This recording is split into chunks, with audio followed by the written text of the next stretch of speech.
नमस्कार दोस्तों, स्वागत है आपका हमारे YouTube channel MKSM tech guide के ऊपर, जहां पर आप बहुत सारी टेक्निकल से रिलेटेड या फिर जो भी आपके एजुकेशन से रिलेटेड चीज़ें होती हैं उनको आप सीखते हैं, जो कि इलेक्ट्रिकल के अंदर स्पेशली यूज होती हैं। चाहे वो इलेक्ट्रिकल से रिलेटेड कोई ऑपरेशन का काम हो या मेंटेनेंस का काम, इससे रिलेटेड जो भी चीज़ें होती हैं उनके बारे में हम यहाँ पे सीखते हैं। और साथ ही हमें इसे भी सीखना ज़रूरी होता है कि हम अपने काम में सेफ्टी किस तरीके से रखी जाए। तो सेफ्टी के इसी सीरीज़ के अंदर एक नेक्स्ट वीडियो जिसके अंदर हम आज बात करेंगे फायर सेफ्टी के बारे में, यानी कि जो भी जितनी भी टाइप की फायर होती हैं, कहाँ पे फायर होती है, किस वजह से होती है, फिर उसको बुझाने का क्या तरीका है, कौन कौन से एक्सटिंग्विशर्स यूज़ कर सकते हैं, या फिर ऑटोमेटिक सेंसिंग सिस्टम कैसे लगा सकते हैं ताकि फायर होने पर तुरंत ही पता चल जाए और हम वहाँ पर पहुँच जाए, या फिर हमारा जो सिस्टम है वो उस फायर को बुझा दे। तो चलिए शुरू करते हैं। देखिए सबसे पहले आपको ये समझना है कि फायर होती क्या है। कोई भी जो फायर होती है, एक जहल जो भी फायर होती हैं वो एक चेन रिएक्शन होती है जिसके अंदर तीन चीज़ें जिम्मेदार होती हैं। ठीक है, वो तीन चीज़ें क्या होती हैं आप देखिए। एक होती है ऑक्सीजन, एक होता है फ्यूल, और एक होता है जिसको हीट, यानी कि उसके अंदर एक चिंगारी होती है।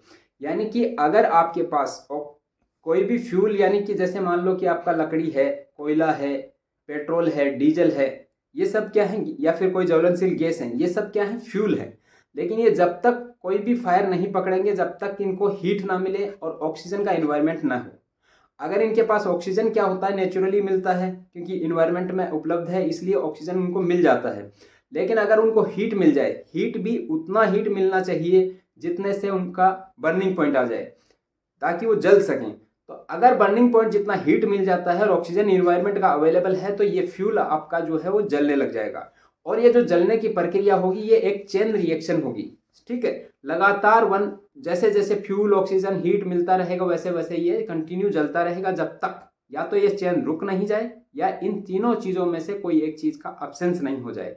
मतलब अगर कोई चीज़ जल रही है तो तब तक जलती रहेगी, मान लो जब तक उसका फ्यूल यानी कि ईंधन खत्म नहीं हो जाता है। जैसे कोई लकड़ी जल रहा है तो जब तक लकड़ी जलकर उसके अंदर जो ऑयली कंटेंट है वो सारा खत्म नहीं हो जाता, उसकी राख नहीं हो जाती, तब तक वो जलती रहेगी। अगर आप उसको बुझाएंगे नहीं तो बुझाने का क्या तरीके होंगे वो भी हम इसमें बात करेंगे। तो यहाँ पे आप ये समझ लीजिए कि जो जितनी भी फायर होती हैं वो सब इन्हीं तीन चीज़ों की वजह से होती हैं, और ये तब तक होती हैं जब तक इन तीनों चीज़ों में से कोई भी एक चीज़ अब्सेंस नहीं हो जाए। वो अब्सेंस करना हमारा काम भी हो सकता है या ऑटोमेटिक भी हो सकती है। जैसे कि मान लो कि कोई चीज़ जल रही है और वो जल के पूरी खत्म हो जाएगी तो अपने आप फायर बंद हो जाएगी, या फिर हम उस चाहें तो बीच में बंद कर सकते हैं। उसके लिए हमें इन तीन चीज़ों में से किसी एक चीज़ को हटाना पड़ेगा। वो किस तरीके से हटाएंगे, किस जगह पे कौन सी चीज़ हटाने की पॉसिबिलिटी रहती है, उसी के बारे में इस वीडियो के अंदर हम बात करेंगे। देखिए जितने भी कारकों में किसी भी एक कारक की कमी होने पर आग बुझ जाती है, अतः आग को बुझाने की प्रक्रिया में उपयोग दिए गए एक भी कारक को आग बुझाने के यंत्रों के द्वारा हटाया जा सकता है। यानी कि हम जो भी इंस्टिट्यूशन यूज करेंगे, यानी फायर बुझाने वाले यंत्र यूज करेंगे, इनमें यही प्रक्रिया होती है कि इसमें से ईंधन के अलावा या तो ऑक्सीजन की कमी को रोका जाए या हीट को कम किया जाए। तो इन्हीं दो सिस्टम को कम करके हम जो है फायर बुझा सकते हैं। उसके बाद में देखिए ये तीनों जो चीज़ें हैं एक निश्चित अनुपात में मिलेंगे तो ही फायर होगी। जैसे कि मैंने आपको बताया कि एक चेन रिएक्शन है, यहाँ पे जब तक एक रिक्वायर्ड अमाउंट ऑफ ऑक्सीजन या फिर रिक्वायर्ड अमाउंट ऑफ हीट नहीं मिलेगा तब तक फ्यूल नहीं जलेगा। क्योंकि देखिए कभी भी जैसे हम लकड़ी जलाते हैं, तीली लगाते हैं, तीली से लगा देने से आग नहीं लग जाती है। जब तक वहाँ हीट लगातार बढ़ नहीं जाती जितना उसको जलने के लिए चाहिए, तब तक वो अगर हम तीली लगा के रखेंगे तो वो जलेगी। ऐसा नहीं है कि तीली दिखाया जल गया। तो सभी चीज़ों का जो बर्निंग पॉइंट होता है वो सबका अलग अलग होता है। जैसे पेट्रोल को क्या है, तुरंत चिंगारी एक लाइटर से भी काफ़ी होता है। जैसे एलपीजी का हमारा घर के गैस का सिलेंडर होता है, उसमें जो लाइटर होता है उसका एक बहुत बारीक चिंगारी की काफ़ी होता है आग लगाने के लिए। तो सबका जो जितने भी फ्यूल होते हैं उनका जो बर्निंग पॉइंट होता है वो सबका हीट का अलग होता है। उसके बाद में देखिए जितने भी आप कार्यशाला रहेंगी, आपकी जितने भी वर्कशॉप रहेंगे, जहाँ पे भी आप काम करते हैं, चाहे किसी फैक्ट्री में करते हो, कहीं पे भी करते हो, वहाँ पे फायर लगने का जो हैजर्ड्स हैं वो कहाँ कहाँ से आ सकता है। देखिए इलेक्ट्रिकल जो फायर होती हैं वो इलेक्ट्रिकल में शॉर्ट सर्किट की वजह से आ सकती हैं, या फिर कोई भी स्पार्क होने की वजह से आ सकती हैं। किसी ज्वलनशील पदार्थ की उपस्थिति के कारण, जैसे मोबिल ऑयल है या diesel oil, petrol, oxygen gas को इन सिलेंडर की वजह से हो सकती है, या विस्फोटक पदार्थों की उपस्थिति के कारण हो सकती है, या सर्दियों में जो तापने के लिए लकड़ी या तुम तेल से भीगे हुए जूट आदि जो काम में देते हैं उनको बाद में कभी ज़्यादा तेज हवा लगने से उनसे ज़्यादा फायर हो जाती है। उसके बाद में देखिए बीड़ी सिगरेट के बुझने अनबुझे जो टुकड़े होते हैं जिनको हम वर्कशॉप में कहीं भी फेंक देंगे तो कोई जो जलने वाली चीज़ है वो इसको पकड़ लेगी, इसकी लापरवाही की वजह से आग लग सकती है। उसके बाद में जो ऊष्मक होते हैं उनकी द्वारा भी आग लग सकती है। उसके बाद में ज्वलनशील पदार्थों को अलग और शीतलक गोदामों में भंडारित न किया जाए तो भी आग लग सकती है। गर्मी के कारण, गर्मी यानी कि ग्रीष्म ऋतु के अंदर वो हीट पकड़ लेते हैं, हीट की वजह से उनमें फायर होने का चांस रहता है। उसके बाद में देखिए वेल्डिंग का काम होता है, वहाँ पे भी चिंगारियाँ निकलती हैं। ग्राइंडिंग का काम होता है, वहाँ पे भी चिंगारियाँ निकलती हैं। तो ऐसी जगहों पे जहाँ पे ये काम होते हैं वहाँ पे अगर आसपास में कोई भी ज्वलनशील पदार्थ रहेगा तो वहाँ पे फायर होने का चांस रहता है। ठीक है। उसके बाद में ज्वलनशील गैस की निकासी के लिए पर्याप्त अगर आपके पास वेंटिलेशन सिस्टम नहीं है तो वहाँ पे भी फायर होने का चांस रहता है। जैसे कहीं पे कोई गैस लीकेज हो रही है और वहाँ पे वेंटिलेशन नहीं है तो जैसे ही आप वहाँ जाएंगे और कुछ भी अगर मान लो कहीं स्पार्किंग हो गया, कुछ आपने तीली जला दिया, लाइटर जला दिया, तो ऐसे केस में क्या होता है कि फायर होने का चांस रहता है। अब आगे देखते हैं कि जितने भी जो भी टाइप की फायर होती है उनको फ्यूल के आधार पर, हाँ, जो भी हमारा फ्यूल होगा यानी कि ज्वलनशील जो दहन का ईंधन होगा उसके आधार पर हम उसको क्लासिफाई करते हैं। 4-5 क्लासें हैं इसकी। कौन कौन सी क्लास हैं, किसको किस कैटेगरी में रखा गया है और उसके लिए हम क्या एक्सटिंग्विशर यूज करते हैं उसके बारे में देखते हैं। तो सबसे पहली जो क्लास होती है ए क्लास फायर होती है, यानी कि इस क्लास के अंदर उन फायर्स को रखा जाता है जहां पे आपके जो सॉलिड फ्यूल होते हैं उनकी वजह से, सॉलिड फ्यूल का मतलब जैसे लकड़ी, कोयला, कागज, कपड़ा, जूट, जितने भी चीजें हैं जो सॉलिड है, प्लास्टिक है, वो सब इसके अंदर इस कैटेगरी के अंदर आती हैं। तो इस कैटेगरी की फायर यानी कि जितने भी सॉलिड फ्यूल्स होते हैं उनकी कैटेगरी फायर को हम एक कैटेगरी में रखते हैं, उसको ए क्लास फायर कहते हैं। ए क्लास जो फायर होती हैं जैसे कि लकड़ी के अंदर कोई फायर हो गया, कपड़े के अंदर कहीं आग लग गया, कहीं कागज में आग लग गया, कोयले में आग लग गया, जूट में आग लग गया या फिर प्लास्टिक में आग लग गया, इस तरीके की जितनी भी फायर होंगी उस सब को हम ए क्लास की फायर में काउंट करेंगे। और इन को क्लासीफाई इसीलिए किया जाता है क्योंकि इसके जो बुझाने के तरीके हैं यानी जो एक्सटिंग्विशर यूज करेंगे उनको क्लासीफाई करना रहता है, क्योंकि सब जो अग्निशामक यंत्र होते हैं उनको हर जगह पे यूज नहीं कर सकते क्योंकि कुछ चीज़ों को हमें सेफ भी करना होता है फायर बुझाने के दौरान। तो इस वजह से इनको कैटेगराइज किया जाता है और इसको इस तरीके से कैटेगराइज किया जाता है ताकि उनका जो एक्सटिंग्विशर है वो इस तरीके से हम यूज कर सकें ताकि हमारा जो मेन पार्ट है वो डैमेज नहीं हो। तो देखिए इसके लिए जो यूज किए जाते हैं वो इस तरीके के यूज किए जाते हैं कि बुझाने के लिए जो शीतल जल की बौछार या बहुउद्देशीय सूक्षक रसायन उपयोग किए जाते हैं। यानी कि ए क्लास की जो फायर होती है उनके हम वाटर से बुझा सकते हैं या फिर कुछ पाउडर डाल के हम बुझा सकते हैं। ठीक है, जैसे CO2 का या ड्राई केमिकल पाउडर डाल सकते हैं, कार्बन टेट्राक्लोराइड पाउडर डाल सकते हैं या पानी डाल सकते हैं। इस तरीके का जो एक्सटिंग्विशर्स होते हैं उन्हीं को हम यूज यहाँ पे कर सकते हैं। ये जो फायर एक्सटिंग्विशर्स हैं उनके बारे में डिटेल से इसी वीडियो के अंदर हम बाद में बात करेंगे। पहले आप ये जान लीजिए कि कौन से क्लास की फायर होती है, किसको किस क्लास में रखा गया है, उस क्लास को बुझाने के लिए कौन सा फायर एक्सटिंग्विशर यूज किया जाता है।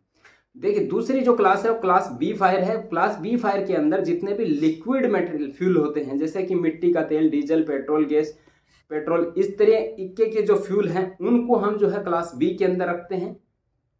ठीक है, और इस तरीके की जैसे फायर कहीं पेट्रोल की वजह से फायर हो गया, कहीं डीजल की वजह से फायर हो गया, किसी भी लिक्विड फ्यूल की वजह से फायर हो गया, या तो इस तरीके की जो फायरें होती हैं उनको हम जो है कैटेगराइज करते हैं क्लास बी फायर के अंदर। और इन जो क्लास बी की फायर होती हैं वहां पे हम जो है पानी जो है मोस्टली यूज नहीं करते हैं क्योंकि पानी का कोई भी फायदा नहीं होता है। वहां पे हम जो है यूज करते हैं फोम, स्पेशली फोम वाले जो हमारे फायर एक्सटिंग्विशर होते हैं उनको यूज करते हैं क्योंकि फोम का काम क्या होता है कि ये एक लेयर बना देता है। आपका जो भी लिक्विड फ्यूल है उसके ऊपर एक लेयर बना देगा जिससे क्या होगा कि उस फ्यूल को बाहर से मिलने वाली ऑक्सीजन की सप्लाई कर जाती है, इसकी वजह से हमारी फायर जो है बुझ जाती है। ठीक है, तो यहाँ पे जो क्लास बी की फायर होती है उसके अंदर सब लिक्विड वाले फ्यूल आते हैं। लिक्विड वाले फ्यूल को बुझाने के लिए फायर एक्सटिंग्विशर यूज करते हैं फोम स्पेशली या फिर कार्बन डाइऑक्साइड गैस। ठीक है, और तीसरी जो क्लास फायर होती है उसके अंदर सारे जितने गैस के अंदर जो फायर होती हैं, जितनी भी आपकी LPG, CNG गैस है, मीथेन, ब्यूटेन, हीलियम, हाइड्रोजन, इस तरीके की जितनी भी गैस हैं उन सब के अंदर जो भी आपकी फायर लगेंगी उनको क्लास सी की कैटेगरी में रखा जाता है। यानी कि यहाँ पे फ्यूल जो है वो गैस फॉर्म में होता है। ठीक है, चाहे वो आपके सिलेंडर में फायर हो जाए या फिर आपके किसी टैंक में फायर हो जाए, किसी CNG वाली गाड़ी में फायर हो जाए या फिर कहीं पे भी किसी फैक्ट्री में जहाँ पे गैस बनती है वहाँ पे, जहाँ पे या फिर गैस फिलिंग की जाती है, जैसे हीलियम, हाइड्रोजन या फिर मीथेन, मीथेन, या फिर जो भी आपके किचन में गैस काम में ली जाती है एलपीजी, या फिर जो गाड़ियों में गैस काम में ली जाती है सीएनजी, ऐसे जो फैक्ट्री होती हैं वो जहाँ पे ये गैस बनाई जाती हैं या फिर फिलिंग की जाती हैं वहाँ पे भी फायर हो सकती है। तो इस तरीके की जो फायर होती हैं उनको क्लास सी में रखा जाता है। इनके लिए जो फायर एक्सटिंग्विशर यूज किए जाते हैं वो स्पेशली CO2 और या फिर पाउडर फॉर्म में जो कार्बन टेट्राक्लोराइड या ड्राई केमिकल पाउडर, इस तरीके का जो है हम जो है यूज करते हैं फायर एक्सटिंग्विशर। ठीक है, उसके बाद में क्लास डी फायर आती है। क्लास डी फायर के अंदर जितने भी मेटल होते हैं, जो भी ज्वलनशील मेटल होते हैं, उनके अंदर अगर कोई फायर हो जाती है तो उसको हम जो है क्लास डी में रखते हैं। जैसे बहुत सारे मेटल हैं जैसे मैग्नीशियम, एल्यूमिनियम, पोटेशियम, इस तरीके की जो धातुएं होती हैं उनके अंदर भी फायर हो सकता है। तो जो धातुओं की फायर होती है उसको क्लास डी के अंदर रखा जाता है। ठीक है, और इन जो क्लास डी की फायर होती हैं उनको मोस्टली CO2 से ही हम फायर क्विंच करते हैं, या फिर कार्बन टेट्राक्लोराइड से जो है हम क्विंच करते हैं। कार्बन टेट्राक्लोराइड से या फिर CO2 के जो सिलेंडर होते हैं उनसे हम फायर एक्सटिंग्विश करते हैं। ठीक है, उसके बाद में जो नेक्स्ट कैटेगरी आती है वो ई कैटेगरी आती है, यानी उसको इलेक्ट्रिकल फायर होती है। इलेक्ट्रिकल फायर का मतलब जितने भी इलेक्ट्रिकल इक्विपमेंट के अंदर ओवर करंट की वजह से जो वायर हीट होके वहां पे इंसुलेशन जलता है, उसकी जो फायर होती है उसको इलेक्ट्रिकल फायर की कैटेगरी में रखा जाता है, यानी क्लास ई फायर होती हैं। उस फायर में जैसे मैं मान लो आपके कोई पैनल है, कंप्यूटर है, ट्रांसफार्मर है, इस तरीके के जितने भी आपके इलेक्ट्रिकल इक्विपमेंट होंगे उनके अंदर जो फायर होगी उसको हम जो है क्लास ई फायर में रखा जाता है। जैसे कि आपके जितने भी इक्विपमेंट है, जैसे जितने भी इलेक्ट्रिकल के इक्विपमेंट है जहाँ पे फायर होने का संभावना रहती है ओवर करंट की वजह से, ओवर हीट की वजह से, ओवरलोड की वजह से, जितने जो भी रीजन हो, वो जो फायर होंगी उनको क्लास ई फायर रखा जाता है। यहाँ पे क्या होता है कि हमको क्विंच करते समय जो है हमको हमारे इक्विपमेंट का भी ध्यान रखना होता है कि ताकि इक्विपमेंट डैमेज नहीं हो जाए। अगर मान लो पानी डाल देंगे तो इक्विपमेंट के सारे ट्रैक जल जाएंगे, खराब हो जाएंगे, जंग लग जाएगा। तो ऐसे में हम को यहाँ पे ध्यान रखना होता है कि जब फायर एक्सटिंग्विश करते हैं तो हमारा इक्विपमेंट डैमेज नहीं हो, सिर्फ फायर ही क्विंच हो। तो ऐसे में हम जो है मोस्टली CO2 यूज करते हैं या फिर कार्बन टेट्राक्लोराइड यूज करते हैं इलेक्ट्रिकल की फायर के अंदर। अगर आपको लगता है कि यहाँ पे बाहरी फायर है तो वहाँ पे आप जो है ड्राई सैंड भी यूज कर सकते हैं। ये जो मिट्टी होती है, सूखी मिट्टी है होती है, वहाँ पे भी वे भी यूज कर सकते हैं। लेकिन मोस्टली जो पैनल्स होते हैं या फिर कंप्यूटर वगैरह होते हैं जहाँ पे हमारे फायर होती है तो वहाँ पे हम CO2 या फिर कार्बन टेट्राक्लोराइड ही यूज करते हैं। उसके बाद में देखिए नेक्स्ट जो क्लास होती है, अगर आपके किचन में कोई फायर हो जाती है, किचन में फायर का मतलब होता है किचन के मटेरियल जल जाते हैं, और किचन में जो ऑयल रखा होता है वो जल जाता है। किचन में ऑयल को जब फ्राई करते हैं किसी भी चीज़ को तो उस टाइम पे अगर कोई फायर हो जाती है फिर, या फिर किचन के अंदर जो सामान हम पका रहे हैं वो जल जाता है, तो ऐसी फायर जो होती हैं अगर मान लो नुकसानदायी हो जाए, मतलब दूसरी चीज़ों को नुकसान पहुंचाने लग जाए, तो ऐसे केस में हमारा जो है फायर का सेफ्टी बहुत ज़रूरी है। तो किस तरीके से ऐसे इक्विपमेंट को एक्सटिंग्विश किया जा सकता है वो इसी के अंदर जानेंगे। तो जो किचन की फायर होती हैं उनको हम क्लास के फायर के अंदर रखा जाता है। तो इसको एक्सटिंग्विश करने के लिए देखिए मोस्टली जो हम CO2 या कार्बन टेट्राक्लोराइड ही यूज करते हैं, लेकिन जहाँ पे भी यूज करते हैं उसके बाद में जो भी इक्विपमेंट के ऊपर आप फायर एक्सटिंग्विश कर रहे हो वहाँ पे उस इक्विपमेंट को बहुत अच्छी तरीके से क्लीन कर लीजिए बाद में यूज करने के लिए, अगर आपको यूज करना है तो। अदरवाइज अगर आपको उसको बुझाना है, दूसरी चीज़ों से बचाना है, तो ऐसी चीज़ों को आप जो है ये यूज करिए। छोटा सिलेंडर आप किचन में रखिए, अगर आपको लगता है कि आपको के किचन में कभी भी फायर हो सकती है तो। ठीक है, तो इस तरीके से हमारे जितने भी जो फायर होती हैं उनको हम कैटेगराइज करते हैं। कैटेगराइज करने के बाद में उनके अनुसार हम क्या उसमें फ्यूल है उस हिसाब से हम जो है फायर एक्सटिंग्विशर यूज करते हैं। अभी हम देखेंगे कि कितने टाइप के फायर एक्सटिंग्विशर होते हैं और उनको किस जगह पे यूज किया जाता है। देखिए जितने फायर एक्सटिंग्विशर होते हैं, जैसे कि जिस भी जगह पे आप यूज करेंगे, जो भी कार्यशाला में आग बुझाने के लिए जो भी अग्निशामक यंत्र आवश्यक रूप से उपलब्ध रहना चाहिए। और क्योंकि आप कहीं पे भी काम करो वहाँ पे क्या है इलेक्ट्रिकल शॉर्ट सर्किट या फिर अन्य किसी भी कारण से जो है फायर होने का चांस रहता है, तो उसकी रोकथाम भी बहुत ज़रूरी है।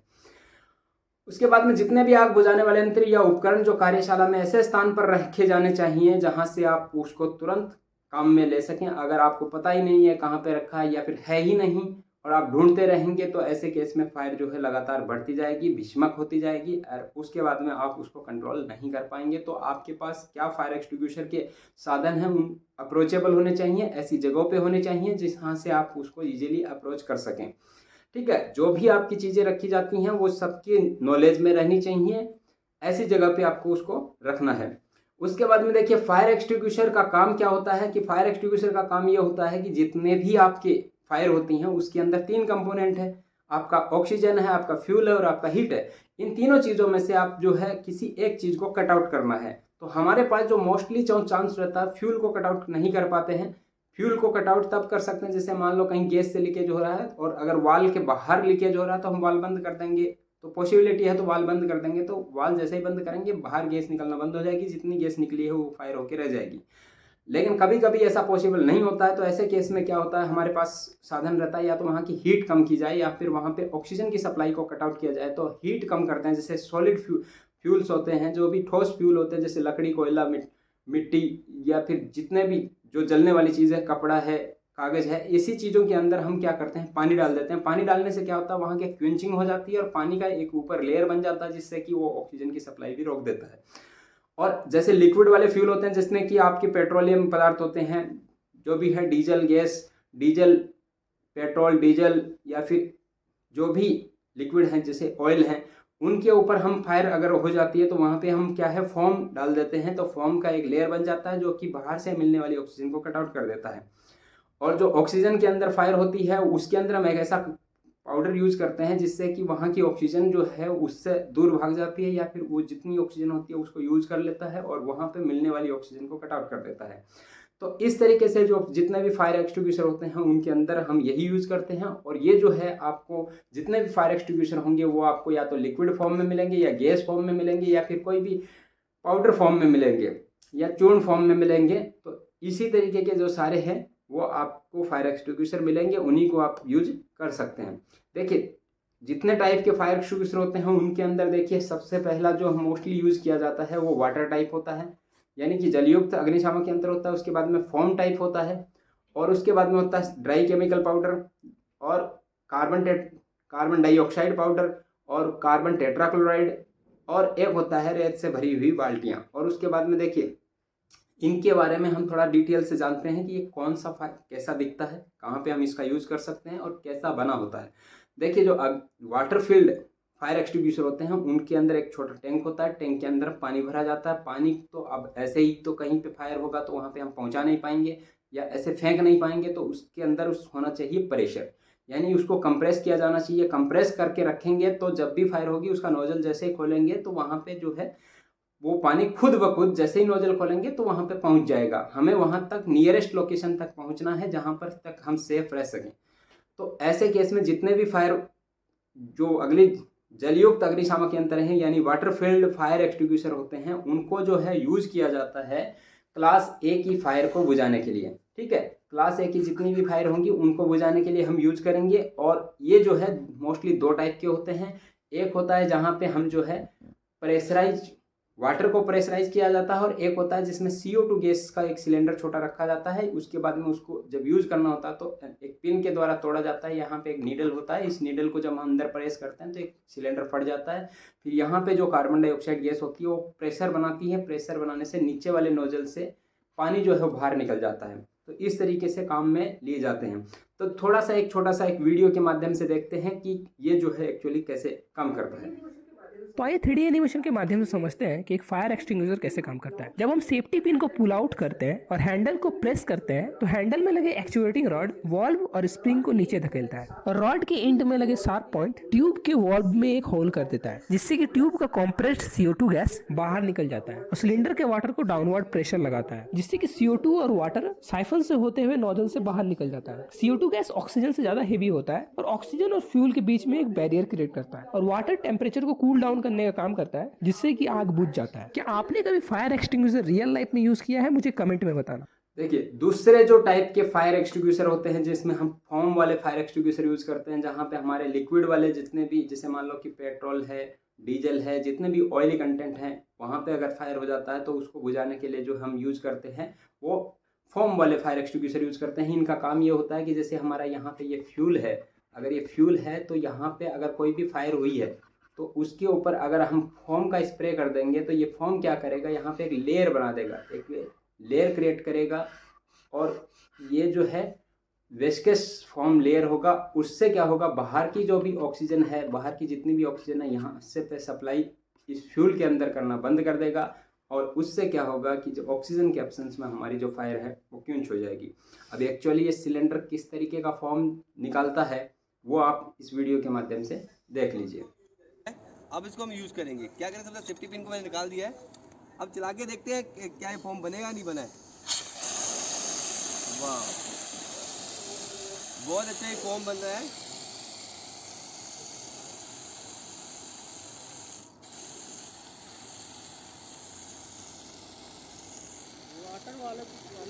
अब इसको टाइट करना पड़ेगा, तो कुछ ना कुछ ढीला रह गया है फॉर्म वाले में।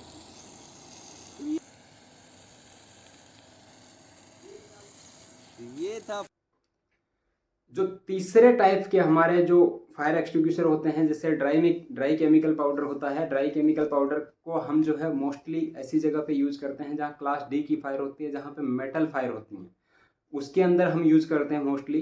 तो वो जो है ड्राई केमिकल पाउडर जो है class A, class B, class C और क्लास डी तीनों के लिए यूज़ किया जा सकता है, जो पाउडर यूज़ किए जाते हैं उनको।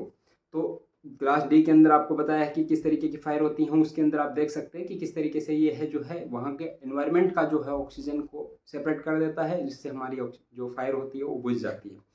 उसके बाद में देखिए कार्बन डाइऑक्साइड होता है। कार्बन डाइऑक्साइड यहाँ पे जो है,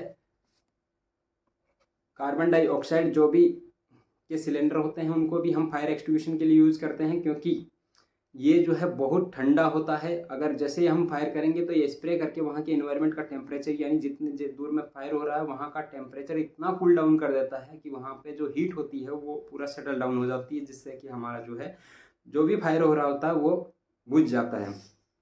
ठीक है, तो इसके अंदर कार्बन डाइऑक्साइड गैस कहाँ से आती है, वो इस वाले रिएक्शन से बनाई जाती है, जिसके माध्यम से जो है कार्बन डाइऑक्साइड गैस इसमें होती है।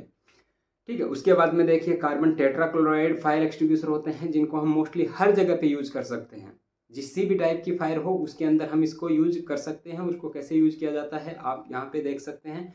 देखिए कभी भी कोई भी फायर एक्सटिंग्विशर यूज किया जाता है तो आपके एक हाथ में यहाँ पे जो है ये होना चाहिए और एक हाथ में आपका नोजल होना चाहिए, और उसके बाद में आपका जो है इसके लिए एक टेक्निक भी यूज की जाती है जिसको पास सिस्टम बोलते हैं। पास सिस्टम होते हैं, तो जिसके बारे में हम फिर कभी किसी वीडियो के अंदर बात करेंगे कि ये पास सिस्टम क्या होता है किसी फायर एक्सटिंग्विशर को यूज करने का या फिर किसी फायर को क्विंच करने का। ठीक है, तो इस तरीके से हम यहाँ पे रेत की भरी बाल्टियाँ भी यूज करते हैं, जहाँ पे हमारे को लगता है कि इसमें मिट्टी डाल के हम जो है, मिट्टी का काम क्या होता है कि वो भी एक लेयर, जैसे हम मिट्टी फेंकते हैं तो वहाँ पे जहाँ पे भी फायर होती है वहाँ पे फायर वाले फ्यूल के ऊपर सॉलिड फ्यूल अगर है तो उसके ऊपर एक लेयर बना देगा। लेयर बनाने से क्या होगा कि बाहर से मिलने वाली ऑक्सीजन और पीछे के जो फ्यूल है उसके बीच में एक कॉम्बिनेशन नहीं बन पाएगा, इसके बीच में सेपरेशन आ जाएगा। सेपरेशन आने की वजह से वो जो है हीट नहीं लग पाएगी, यानी जो भी फायर हो रही है वो बुझ जाएगी। तो जितने भी दो टाइप के फायर एक्सटिंग्विशर होते हैं, जैसे कि हमारा CO2 है, वाटर टाइप है, वाटर मिस्ट टाइप है, पाउडर टाइप है, फोम टाइप है या फिर वेट केमिकल पाउडर टाइप है, तो इसी तरीके के जो है फायर एक्सटिंग्विशर यूज किए जाते हैं मोस्टली। तो इनको कहाँ पे यूज किया जाता है, इसके लिए इस सिलेंडर के ऊपर भी लिखा हुआ रहता है। यहाँ पे आप देख सकते हैं कि ये किस क्लास की फायर के लिए जो है मोस्टली ये जो सिलेंडर यूज होते हैं, कि कौन सा सिलेंडर कौन सी क्लास की फायर को बुझाने के लिए सफिशिएंट है, कौन सा सिलेंडर जो है वो किसी क्लास स्पेशल क्लास को ही फायर एक्सटिंग्विश कर सकता है। हर सिलेंडर हर जगह पे यूज कर देने से फायर बुझे नहीं बुझे लेकिन नुकसान ज़्यादा होने का चांस रहता है। इसलिए अगर आपको नॉलेज हो कि कौन सा सिलेंडर कहाँ पे यूज किया जा सकता है, तभी आप फायर सिलेंडर के माध्यम से बुझाने की कोशिश करें। देखिए उसके बाद में यह सिस्टम होता है कि अगर जहाँ कहीं पे भी फायर हो जाती है तो उसको हमें ऑटोमेटिकली कैसे पता चले, ऑटोमेटिकली कैसे पता चले कि यहाँ पे फायर हुआ है, क्योंकि हर जगह पे तो आप बैठे नहीं रह सकते। हर जगह जहाँ जहाँ पे आपके फायर हैजर्ड्स हैं वहाँ पे आपको एक ऐसे सेंसर सिस्टम का यूज करना पड़ेगा जिसके माध्यम से आपको जैसे ही फायर हो तो आपको कुछ अलर्ट आ जाए, या फिर अगर ज़्यादा एसेंशियल चीज़ है आपका, बहुत ही इंपॉर्टेंट चीज़ है, तो वहाँ पे फायर एक्सटिंग्विश का सिस्टम भी आप ऑटोमेटिक लगा सकते हैं। जैसे कि फायर स्टेशनों में या फिर जितने भी स्विचिंग स्टेशन होते हैं जहाँ पे ट्रांसफार्मर होते हैं उनके अंदर ऑटोमेटिक सिस्टम लगा होता है फायर बुझाने के लिए, जो वाटर स्प्रे कर देता है ऑटोमेटिकली। या फिर कहीं पे गैस के माध्यम से भी गैस ऑटोमेटिकली जो है वो क्विंच के लिए छोड़ दी जाती है, जिससे कि हमारा जितना भी फायर हो रहा है वो ऑटोमेटिकली क्विंच हो जाता है। लेकिन वो बहुत सावधानी के साथ किया जाना चाहिए। हमारे सेंसर सिस्टम बहुत अच्छे से काम करने चाहिए, अदरवाइज इसमें माल फंक्शनिंग होने से बहुत ज़्यादा नुकसान होने का संभावना रहती है। देखिए, तो अभी हम समझेंगे कि ये जो फायर अलार्म सिस्टम होता है वो क्या कौन से सिस्टम है जिनके माध्यम से हम पता लगा सकते हैं कि यहाँ पे फायर हुआ है, और वो सिस्टम कैसे काम करते हैं। फिर उनको एक सर्किट बना के देखते हैं कि एक सर्किट के अंदर ये सिस्टम जो है कैसे काम करेगा। तो देखिए, जितने भी हमारे सिस्टम होते हैं, हमारे जितने भी छोटे घर होते हैं या छोटे कार्यालय होते हैं, वहाँ पे हमको अगर फायर के सिस्टम लगाना है तो ये जो है बहुत सारे सिस्टम इसमें यूज करने पड़ेंगे, जिसमें detector, heat detector, manual call point, या फिर इस तरीके की बहुत सारे सिस्टम हमको रखने पड़ेंगे जो कि वहाँ पे सिर्फ इनपुट ले, उसको प्रोसेस करे और एक आउटपुट दे। यानी कि हीट हुआ है करके एक इनपुट लेने वाली डिवाइस होना चाहिए। हीट ऐसा नहीं है कि माल फंक्शनिंग कर गया है तो उसका भी प्रोसेस करने वाला कोई एक प्रोसेसर होना चाहिए। उसके बाद में हमारे पास आउटपुट के तौर पे कोई अलार्म, सायरन या फिर इस तरीके का जो आउटपुट आएगा उसके लिए भी हमको सिस्टम लगाना है। इस फायर अलार्म सिस्टम का प्रमुख नुकसान ये होता है कि अगर आग लगाने के सही स्थान को नहीं पाता, ये केवल उस क्षेत्र की पहचान कर सकता है जिसमें आग लगी है। यानी कि एग्जैक्ट पॉइंट को आपको नहीं बताएगा कि कहाँ पे फायर हुई है, लेकिन ये बता देगा कि इस एरिया में फायर हुई है। इसका मतलब ये है कि बड़ी इमारतों में आग का पता लगाना बहुत ही मुश्किल होता है। उसके बाद में देखिए, फायर एड्रेसेबल जो सिस्टम होता है वो क्या होता है। फायर एड्रेसेबल सिस्टम जो होता है, देखिए फायर अलार्म सिस्टम ये पारंपरिक सिस्टम की तुलना में बहुत अच्छा होता है। हॉस्पिटल, स्कूल या ऊंची इमारत जहाँ जैसे संस्थानों में लगाया जाता है, जहाँ ज़्यादा संख्या में लोग रहते हैं, इस प्रकार के सिस्टम में प्रत्येक उपकरण के एक पते का उपयोग किया जा करके आग के सटीक स्थान का पता लगाया जाता है। यानी कि जहाँ पे भी हम जो भी डिटेक्टर लगाएंगे, हमारा जो सेंसर लगाएंगे, उस सेंसर को एक एड्रेस दिया जाता है। उस एड्रेस के माध्यम से हमें पता चलता है कि ये जो सेंसर है वो किस जगह का डिटेक्ट हुआ है। उसी से पता चलता है कि फायर कहाँ पे हुई है। सिस्टम में प्रत्येक उपकरण जैसे स्मोक डिटेक्टर, हीट डिटेक्टर या फिर जो जितने भी मैनुअल कॉल पॉइंट होते हैं, ये सब जो है यूनिक एड्रेस पे होते हैं। ठीक है, तो उसी एरिया से इनपुट लेते हैं जहाँ पे इनको लगाया जाता है, उसी तरीके से हम इनको आउटपुट देते हैं जहाँ से हमको पता चले कि किस एरिया में फायर हुआ, ताकि ये पता लगाना आसान हो जाए कि फायर कहाँ पर हुआ है। जब कोई उपकरण ट्रिगर होता है तो कंट्रोल पैनल आग लगने की सही जगह दिखा देता है। ये अग्निशामकों को जल्दी और सटीक प्रक्रिया देने में सक्षम होता है, ताकि हमको पता लग जाए कि देखिए फायर कहाँ हुआ है। सबसे पहले तो ये पता लगाना, फिर वहाँ पे किस टाइप का फायर हुआ है ये पता लगाना, उसके बाद में हमें कौन सा फायर एक्सटिंग्विशर लगेगा वो पता लगाना, उसके बाद में उन सबको लेके वहाँ पर पहुँचना। इन सब पे डिपेंड करता है कि आप कितना जल्दी अपना फायर एक्सटिंग्विश कर पाएंगे। एड्रेसेबल सिस्टम का एक और फायदा ये है कि आपके बारे में अधिक विस्तृत जानकारी प्राप्त कर सकते हैं, जैसे कि टेम्परेचर और जो हमारा स्मोक आ रहा है उसका क्या लेवल है। और यही जानकारियाँ हमको ये निर्धारित करने में तय करती हैं कि हम जो है खुद से फायर बुझा सकते हैं या फिर हमको फायर जो टेंडर वाली गाड़ियाँ होती हैं, फायर टेंडर्स को बुलाना पड़ेगा। इसके ऊपर देखिए, इंटेलिजेंट फायर अलार्म सिस्टम होता है, एक होता है फायर एड्रेसेबल सिस्टम और एक होता है intelligent fire alarm system. Intelligent fire alarm system वह सिस्टम होता है इसमें क्या होता है कि प्रत्येक डिटेक्टर और एक कंप्यूटर से जुड़ा हुआ होता है, जो अपने परिवेश का विश्लेषण कर सकता है। आग, फायर यानी उसके डिफेक्ट, उसकी सफाई की आवश्यकता जैसी घटनाओं की रिपोर्ट देने के लिए भी कंट्रोल कक्ष के साथ संचार कर सकता है। यानी कि जहाँ पे भी हमारा कंट्रोल सिस्टम है वहाँ पे ये आपको सारा प्रोसेस करके दे देगा कि किस जगह पे फायर हुआ है, किस वजह से हुआ है, कौन कितने सेंसर आए हैं, वहाँ पे जो अलार्म सिस्टम हुआ वो ऑपरेट हुआ है कि नहीं हुआ है। और कहीं पे अगर इसको मान लो कि फायर जैसे ही हो जाए तो फायर टेंडर वालों को ऑटोमेटिकली मैसेज चला जाए, जो कंसर्न आदमी है उसके पास ऑटोमेटिकली कॉल चला जाए। ऐसा सिस्टम जो होता है वो इंटेलिजेंट फायर अलार्म सिस्टम होता है। जैसे ही फायर होगी तुरंत अलार्म, तुरंत आपका जो है जो भी इम्पोर्टेंट आदमी होता है, जो भी कंसर्न आदमी होता है उसके पास तुरंत मोबाइल में कॉल चला जाएगा, तुरंत उसको पता चल जाएगा कि किस जगह पे फायर हुआ है, और उसके मोबाइल में मैसेज भी चले जाएंगे कि कौन से एरिया का सेंसर डिटेक्ट हुआ है। तो ऐसे जो सिस्टम होते हैं उनको बोलते हैं हम इंटेलिजेंट फायर अलार्म सिस्टम। ठीक है, इंटेलिजेंट फायर अलार्म सिस्टम। और ये पारंपरिक या एड्रेसेबल सिस्टम की तुलना में इंटेलिजेंट सिस्टम अधिक जटिल होते हैं, क्योंकि इनमें सिस्टम बहुत लगे होते हैं, परंतु ये अतिरिक्त सुविधाएं प्रदान करता है। इसका मुख्य उद्देश्य झूठे अलार्म को कम करना होता है। यानी कि ये बहुत प्रोसेस करके आपको जो है सिग्नल देता है कि क्या एक्चुअल में फायर हुआ है या नहीं।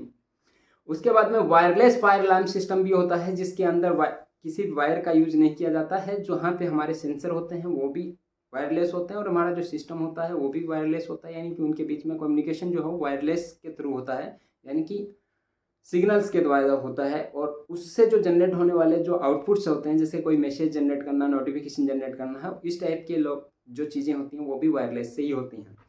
ठीक है, तो अभी जहाँ पे भी फायर होती है उसको हम सेंस करना है तो हमारे पास सेंसर होने चाहिए। सेंसर जो है 3 टाइप से हम पता बना सकते हैं। हमारे पास एक्चुअल में जहाँ कहीं पे भी फायर होगी वहाँ पे देखिए क्या होगा, स्मोक होगा, हीट होगा या फिर फायर होगा। तो इन तीनों चीज़ों को अगर हम पता लगा पाएँ तो तीनों चीज़ों में से किसी भी चीज़ के माध्यम से हम जो पता लगा सकते हैं कि फायर हुआ है। तो देखिए, जो स्मोक डिटेक्टर होते हैं उनका काम क्या होता है कि अगर कहीं पे फायर हो जाती है तो वहाँ पे जो धुआं आती है उस धुआं से पता लगाता है कि फायर हुआ है। ठीक है, तो ये जो है 2 टाइप के होते हैं, एक आयोनाइजेशन होते हैं, एक फोटो इलेक्ट्रिक टाइप का होता है। यानी कि जो भी कण वहाँ पे ऊपर आएंगे उसके बीच में, सेंसर के बीच में 2 प्लेटें होती हैं, 2 प्लेटों के बीच में जैसे धुआं जाएगी तो वहाँ पे आयोनाइजेशन होने लग जाता है। उस आयोनाइजेशन के आधार पर ये पता लगाता है कि हाँ यहाँ पे कुछ गड़बड़ है, यहाँ पे कुछ फायर हुआ है। और जो फोटो इलेक्ट्रिक डिटेक्टर होते हैं उनके अंदर क्या होता है कि जो भी वहाँ पे अगर कोई धुआं जाएगा तो वहाँ पे क्या होता है कि फोटॉन्स जाते हैं, मतलब कि रेज जाते हैं, सिग्नल जाते हैं, उनके बीच में अगर कोई कण आ जाता है तो ये पता लगाता है कि यहाँ पे कुछ गड़बड़ हुआ है। तो ये जो है स्मोक डिटेक्टर के 2 तरीके हैं, फोटो इलेक्ट्रिक टाइप और या आयोनाइजेशन टाइप।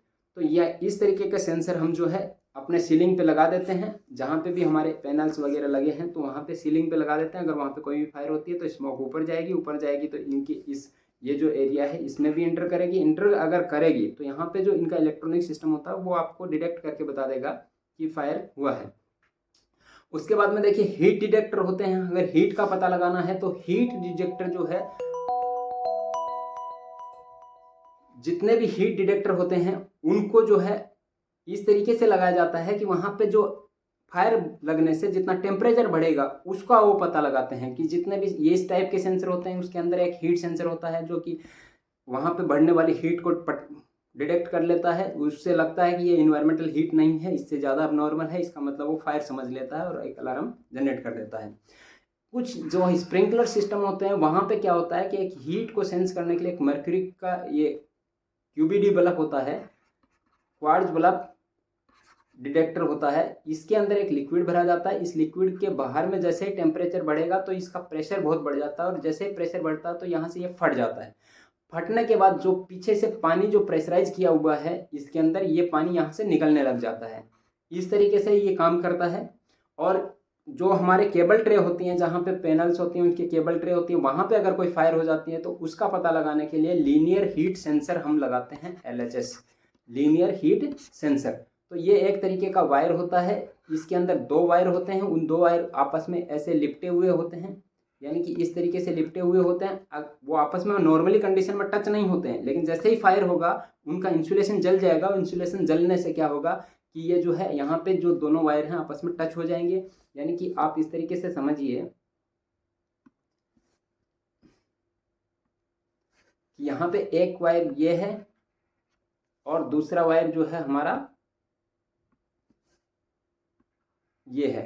ठीक है, तो ये जैसे ही आपस में टच होंगे तो वहाँ पे जो ये सिग्नल जो इसमें आ रहा था वो इसके थ्रू जैसे ही यहाँ पर टच होगा यहाँ से वापस जाने लग जाएगा। और जैसे ही सिग्नल रिटर्न हो जाएगा तो पता चल जाएगा कि कहीं ना कहीं के फायर हुआ है।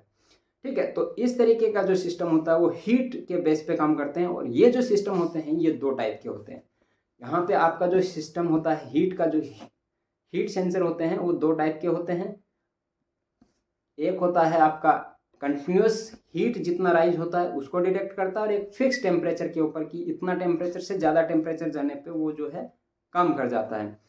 ठीक है, तो ये 2 टाइप के होते हैं। उसके बाद में देखिए आपका फ्लेम डिटेक्टर होते हैं कि कहीं पे भी अगर कोई फ्लेम हुआ है, यानी कि कोई आग लगने से जो फ्लेम आती है उसका ये तुरंत पता लगा लेते हैं। तो इस तरीके के जो सेंसर होते हैं वो इस तरीके से काम करते हैं।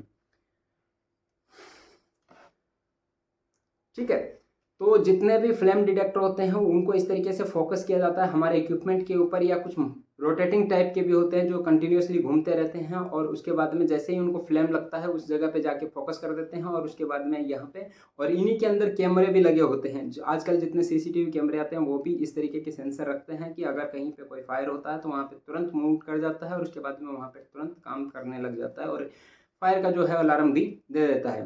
तो फ्लेम डिटेक्टर का काम ये होता है कि कहीं पे भी फ्लेम हो रही है तो उसको ये तुरंत डिटेक्ट कर लेगा। उसके बाद में देखिए जो सर्किट होता है, एक्चुअली जो फायर अलार्म सिस्टम का जो सर्किट होता है, जिसे मैंने आपको बहुत बताया है कि एड्रेसेबल फायर अलार्म सिस्टम होता है, इंटेलिजेंट फायर अलार्म सिस्टम होता है, तो इस तरीके का जो सर्किट होता है उसके अंदर मोस्टली क्या होते हैं, ये सब जो है इनपुट डिवाइसेस हैं।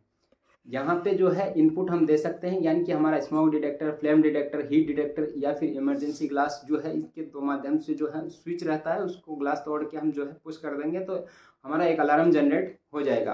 तो ये अलार्म को प्रोसेस करने का जो कंट्रोल पैनल होता है उसके अंदर हमारे जितने भी सिग्नल आ रहे हैं उनको प्रोसेस करेगा। उसके अंदर हम जो है एक पुल आउट स्विच रखते हैं कि अब जो भी अलार्म आया है वो फॉल्टी होने की कंडीशन में हम जो है इसको पुल आउट कर देते हैं, जिससे कि हम, अगर हमको लगता है कि फायर नहीं हुआ है, ये ऐसे ही फॉल्स अलार्म है, तो उसके द्वारा पुल आउट कर देते हैं। उसके बाद में अगर फायर एक्चुअल में हुआ तो ये क्या कर सकता है, जैसे LED फ्लैशर के माध्यम से सायरन बजा सकता है, वाटर का स्प्रिंकलर को ऑपरेट करा सकता है, या फिर अलार्म जनरेट कर सकता है, या फिर जो हमारे जो डोर्स होते हैं उनको ऑटोमेटिकली ये रिलीज कर देगा, जिससे के माध्यम से जितने भी आदमी हैं वो बाहर निकल सकते हैं। या फिर और भी बहुत सारे सिस्टम इसके अंदर होते हैं, सभी चीज़ें यहाँ पे कवर नहीं की जा सकती।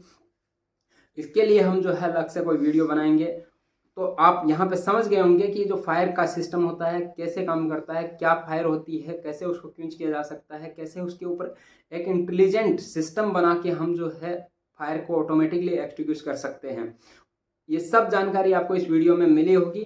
और अगर आपको ये देखना है कि जो फायर अलार्म सिस्टम होगा जो फायर क्विंच करेगा, उसके लिए पंप हाउस होते हैं। पंप हाउस जो होते हैं इस तरीके के होते हैं जहाँ पे हम सभी बड़ी बिल्डिंगों में कंपलसरी होता है, चाहे वो हॉस्पिटल हो या कोई बड़ी बिल्डिंग हो या फिर कोई भी बड़ा कार्यालय हो, ऐसे जगहों पे जो है फायर अलार्म का जो सिस्टम बनाया जाता है, फायर पंप हाउस बनाया जाता है, ताकि ऑटोमेटिकली फायर को क्विंच किया जा सके। या फिर अगर ऑटोमेटिकली नहीं क्विंच हो पाया तो वहाँ पे पानी का अवेलेबिलिटी और पानी के प्रेशर का अवेलेबिलिटी रखा जा सके, इसके लिए पंप हाउसेज बनाए जाते हैं। तो ये पंप हाउसेज इस तरीके से होते हैं। उसके बाद में देखिए अदर जो फायर एक्सटिंग्विशर एसेसरीज होती हैं, जो फायर को बुझाने के लिए या फिर जो एडिशनली फायर टेंडर वाले यूज़ करते हैं या फिर एडिशनली हमारे पास होने चाहिए अगर आप फायर एक्सटिंग्विशन का काम करते हैं तो। क्योंकि अगर आप फायर अलार्म का, फायर सेफ्टी की ट्रेनिंग ले रहे हैं और उसके बारे में सीख रहे हैं तो आपको बहुत सारी जानकारियों का रखना बहुत ज़रूरी है कि कौन कौन से इक्विपमेंट, कौन कौन सी एसेसरीज हमको यूज हो सकती हैं हमारी सेफ्टी के लिए, हमारे काम को आसान बनाने के लिए। तो उनके बारे में देखते हैं। जो भी हमारे जो सिस्टम होते हैं उस सिस्टम के लिए हम जो है इस तरीके का यूज़ करते हैं, जैसे कि मान लो हाइड्रेंट सिस्टम होता है, फायर अलार्म का जो सिस्टम लगा सकते हैं, हमारा होज रील होता है, इस डिटेक्टर्स होते हैं, उसके बाद में स्प्रिंकलर्स होते हैं। तो ये सब चीज़ें होती हैं हमारे सिस्टम में इम्प्लीमेंट करने के लिए। उसके बाद में हमारे पास एडिशनली होने चाहिए, जैसे कि मान लो कि फायर होज बॉक्स है, वाटर मॉनिटर टाइप है। इसका काम क्या होता है कि आप इसको यहाँ से पकड़ के आप इसको किसी भी दिशा में घुमा सकते हैं, ठीक है, ताकि जहाँ पे भी फायर हो रही है वहाँ पे पानी का स्प्रे किया जा सके। उसके बाद में आपके पास फायर होज होने चाहिए। उसके बाद में अगर कहीं कोई ग्लास वाला सिस्टम है तो उसको आप तोड़ने के लिए जो है फायर मोनेक्स होना चाहिए और फायर बकेट होनी चाहिए। उसके बाद में देखिए जितने भी आपके सेफ्टी पीपीज होने चाहिए, क्योंकि ऐसा नहीं है कि जब भी आप फायर बुझाने जाएंगे तो आपके खुद के हैजर्ड्स नहीं होंगे, तो खुद की सुरक्षा भी बहुत ज़रूरी है। आपके पास हेलमेट, मास्क या फिर ग्लव्स या सेफ्टी शूज़ वगैरह या फिर सेफ्टी साइन बोर्ड्स वहाँ पे लगा सकते हैं कि यहाँ पे जो है फायर एक्टिविशन का काम चल रहा है या फिर यहाँ पे फायर हैजर्ड्स है। उसके बाद में देखिए एडिशनली और चीज़ें आपको कभी कभी ज़रूरत पड़ जाती हैं, जैसे कि फायर नोजल्स हैं हाइड्रेंट के लिए, और केप जो होते हैं हाइड्रेंट जो हमारे पाइप होते हैं उनको रोकने के लिए। तो इस तरीके से जो है जितने भी सिस्टम होते हैं उनका आप यूज करेंगे। आपके पास नॉलेज होना चाहिए, आपके पास साधन होने चाहिए, तभी आप किसी फायर को एक्सटिंग्विश कर पाएंगे या फिर फायर सेफ्टी के अंदर थोड़ी सी एक्सपर्टीज आएगी। क्योंकि अगर आपको इससे रिलेटेड कोई भी काम करना है तो आपके पास सिर्फ नॉलेज से काम नहीं चलेगा, आपके पास एक्सेसरीज भी होनी चाहिए, ठीक है। तो अगर आपका कोई भी सवाल है, अभी भी जो भी कोई भी डाउट है, तो उसको आप कमेंट बॉक्स में लिखकर ज़रूर बताइएगा। हम कोशिश करेंगे आपका जल्दी से जल्दी रिप्लाई करने का। और अगर ये वीडियो आपको जानकारी से भरा हुआ लगा है तो आप अपने जो भी इससे कंसर्न लोग हैं, जो भी इससे रिलेटेड करते हैं, उनको ये वीडियो शेयर कीजिए और चैनल को सब्सक्राइब ज़रूर कीजिए। और सब्सक्राइब करके बेल आइकन दबा लीजिए, जिससे कि अगला वीडियो जो है उसका नोटिफिकेशन आपको जल्दी मिल जाए। धन्यवाद।